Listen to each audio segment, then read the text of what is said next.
guys, we're going to go over the different phases of the L-sit exercise that we're going to be progressing in through this month. So there's 4 different levels.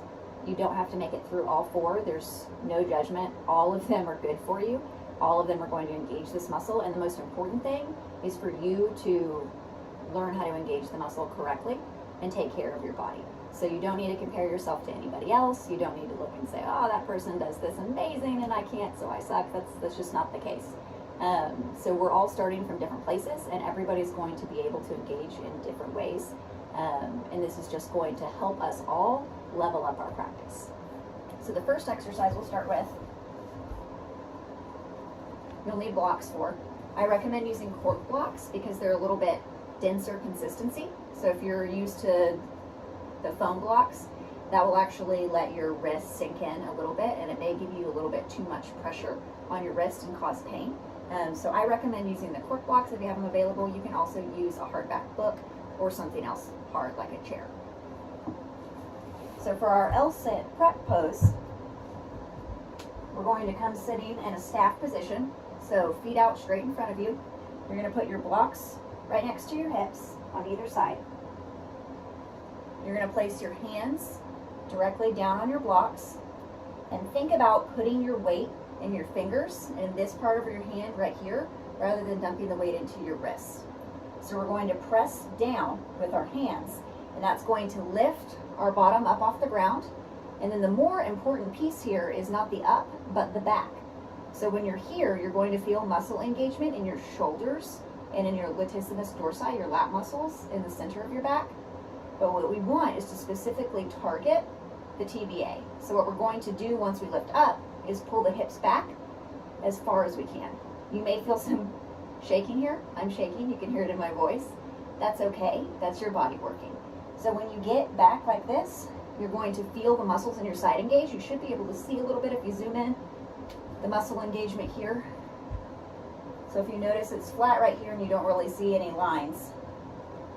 But if I pull my hips back, you see the muscle engage on the side there, and that's the TBA. That's what we're targeting. If you have cramps in your quads when you start this, that's perfectly normal. So did I. You can just stretch out the legs, shake them out. We're starting with pretty low time and repetitions, and those will go away really quickly. This muscle develops strength very quickly, and you shouldn't have cramps after probably about a week or so of practice.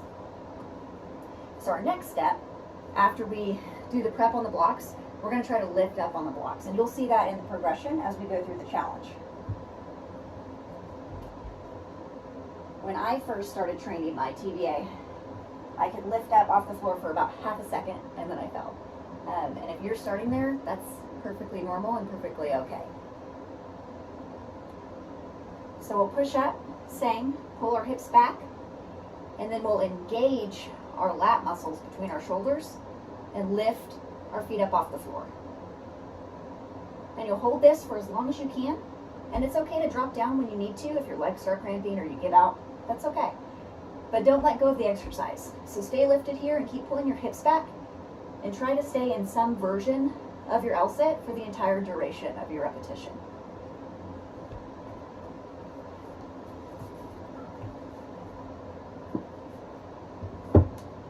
Eventually, you'll develop enough strength that you can move to the floor. And when I first started training L-sits, I thought that my arms were too short and I would never be able to lift off the floor. But that's not the case. As your muscles gain strength, you'll gain the ability to compress them, and that's what actually allows you to lift up off the ground. It doesn't have anything to do with the length of your arms or legs or your torso. You can do it. I catch my breath for a second. So once we're here, we'll have our hands in the same position that they were on top of the blocks, but this time we'll just practice on a mat. You can also practice on the floor. I prefer the mat for grip and comfort. Then we'll push down. And here also, think about putting more weight in your fingers, especially in these 3 fingers, than you do in your wrist. We don't want to put a lot of weight back on our wrist, and you'll develop the ability to put more weight into your hands as you get practiced at this. So we'll push down into the ground and lift up. You'll notice that I'm not lifting nearly as high as I was in the blocks. That's because I don't have as much leverage because I'm on the floor, and that's okay. We'll pull our hips back as far as they can and continue pushing into the floor and engaging our lat muscles and our back, trying to push our shoulders down by way of pushing into the ground. So that's our third progression of the L-sit exercise. The fourth and final one is the most challenging. You may not make it to the L-sit lifting on the floor by the end of your 30-day challenge, and it is perfectly okay if you don't. You will absolutely gain strength no matter which one of these positions you are in. And the best thing you can do is to just encourage yourself for each and every little win that you have, because that's going to allow you to keep challenging yourself and keep growing. So last one.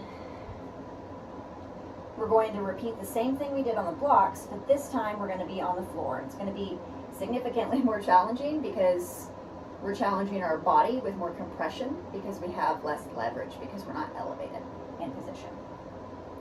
So we're pushing down into the ground, we're pulling our hips back as far as we can, and then we're pressing into our hands to lift our feet up off the ground.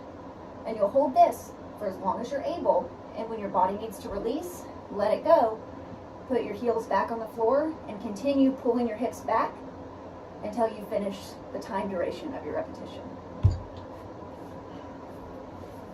And then celebrate, because no matter what you did, whether it was on blocks or on the floor, you're strengthening your body and you're investing in yourself. So thank you for taking the time to be here with me this month and today and learn these things. And please feel free to reach out if you have any questions about the process.